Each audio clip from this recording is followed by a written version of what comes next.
కేటీఆర్ రేవంత్ రాజకీయంలో ఒకరికి మించి మరొకరు జీవిస్తున్నారని విమర్శించారు బీజేపీ రాష్ట్ర ప్రధాన కార్యదర్శి కాసం వెంకటేశ్వర్లు.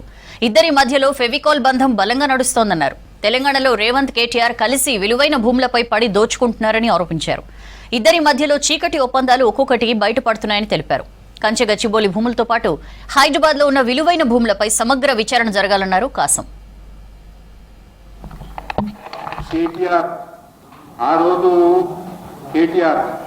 ఉత్తల బేగంపేట ల్యాండ్ 67 ఎకరాలు కోర్టులో సరైనటువంటి ఆధారాలు చూపకుండా కేసు ఓడిపోయి ఇంకా పైన ఉన్న కోర్టు పోకుండా ఇది ప్రైవేట్ ల్యాండ్ అని చెప్పేసి సర్టిఫికెట్ చేసి కేటీఆర్ భాగం పంపించారు.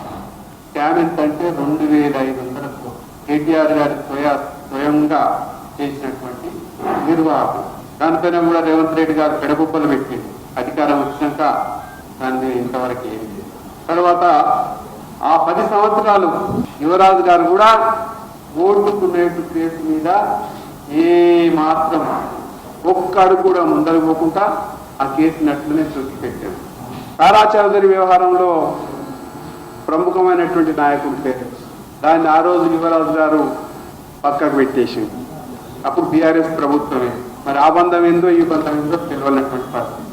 రేవంత్ రెడ్డి గారు అధికారం ముఖ్యమంత్రి అయ్యిండు. ఇప్పుడు ప్రతిపక్షంలో మన యువరాజు ఉన్నాడు. ఇవన్నీ చూస్తే ఏమనిపిస్తుందంటే పేపర్లలో మాత్రమే కుస్తీ పడతారేమో, చీకట్లా దోస్తాన చేస్తారేమో అని చెప్పేసి అనిపిస్తా ఉంది.